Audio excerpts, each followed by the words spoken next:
Mambo salama tu baya. Mimi nipo tu rafiki yangu, sio hata kwamba naumwa. Hii mimba ishanichosha, yaani natamani hata niondoke chuo tu nikapumzike.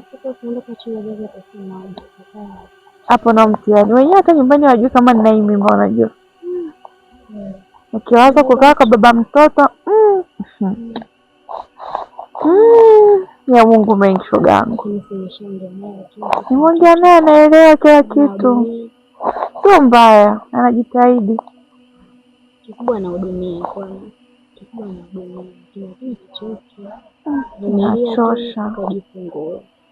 inachosha, lakini wewe acha tu, natamani hata siku ziende. Wewe kwema? Samahani, naomba nikupokea simu. Hamna shida. Niambie, haujaingia kwenye kipindi gani? Sawa. Yaani nimechoka hapa nilipo yani. Mambo yalikuwa mengi kule na mimi. Salama tu za wewe?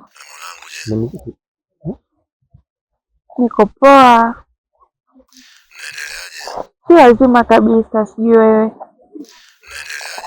Tunaendelea poa. Mazoezi tunafanya tu, sio mbaya. Hapa yenyewe tuko uwanjani tunafanya mazoezi. Yupo hapa yenyewe tunavyoongea, anaweza akawa yupo. Ndio hivyo. Mna bana, wewe mwenyewe unajua wajinga ndio wali wao.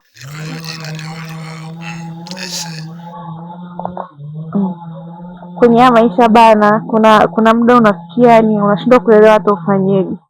Kwa hiyo pale unapopata pa kuegemea, hapo unaegemea. Ndio hivyo, sina namna, acha nishikilie ipasavyo. Hata usijali jamani, unajua ni wa kwako, usijali kabisa. Haya basi, potosia na baadaye.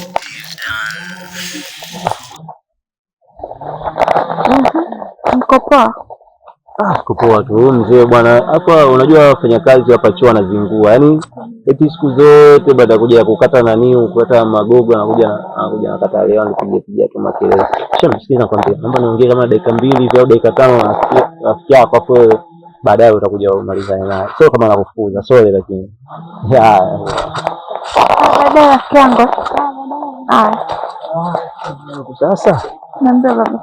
Mzee katumwa kwa ana makelele. Sina kazi yake lakini. Ila mambo ya chuo bwana kinafiki kweli sometimes. Sasa baby. Vipi mtoto anaendeleaje lakini? Uko poa? Uko poa? Bwana kuna kitu tu kinanisumbua hapa. Nilikuwa nahitaji ushauri. Jambo gani hilo? Mwambie rafiki yangu Fred. Namjua. Sasa Fred alikuwa na mwanamke fulani hivi, sio hata kama mjua girlfriend yake, ni mjamzito. Lakini yule girlfriend yake sasa hivi anapitia situation ngumu sana. Maana Fred amegundua kwamba ule ujauzito sio kwake, kwa sababu kwa huduma ambayo amemhudumia karibia miezi 7 hakuwahi kujua kwamba ile ujauzito sio kwake. Sasa hivi anakuja kujua kwamba ule ujauzito sio kwake, amekuja kuniomba mimi ushauri kwamba mimi namsaidiaje katika swala zima la ushauri. Hebu niambie, wewe unanishauri mimi nikamwambia nini Fred ili aweze kumalizana na ule mtu wake?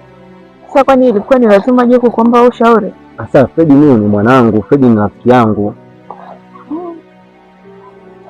Sasa lakini yeye maana yule ni mwanamke wake. Huyo rafiki yako mwenyewe anatakiwa ajue jinsi ya kumalizana na mwanamke wake. Kwa hiyo mimi nikamwambia tu yeye mwenyewe bwana utajua sana. Mimi siingie kwenye mgogoro wao. Sasa kwa upande wangu mimi binafsi yaani naona yale maisha ambayo yamekuta Fred, naona kama na mimi kwangu yametokea, kwa sababu ulichokuwa unakiongea chote mimi nimekisikia na nimegundua kwamba kumbe huu ujauzito mimi nilikuwa nakuletea miguu ya kuku, nilikuwa nakuletea sausage, nilikuwa nakuletea chips mayai, mimi silali unanilaza chini, muda mwingine unaniambia nanuka, sio unafanyaje, yaani vitu vyote hivyo unanifanyia, na tuko hapa ndani ya chuo. Sikuwahi kujua kwamba huu ujauzito sio wa kwangu, afu mimi nilikuwa najitoa sana, lakini mwisho wa siku nimekuja kugundua kumbe hata huu ujauzito sio wa kwangu.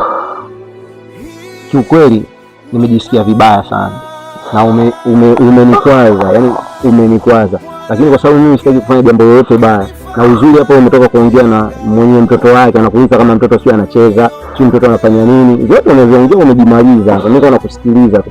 Sasa cha msingi ni bora mimi nidili na mambo ya chuo, niachane na hizo biashara za kusema sijui na leo ujauzito wa kwangu kumbe sio wa kwangu. Hilo umenikosea sana. Sikuwahi kutegemea kama ingeweza kutokea hali kama hiyo. Trust me. Yani trust, yani sijawahi kabisa. Ila sasa cha msingi na jambo la maana, wewe endelea na mtu wako. Sawa. Kwa heri bwana.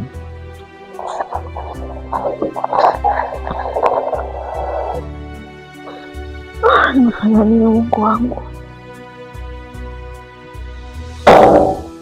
Leo nimeumbuka mimi, sikujua kama yangenkuta. Za mwizi kweli ni 40, amelea mimba sio yake, na amenifumania kwa muda wake. Leo kaniachana hadharani.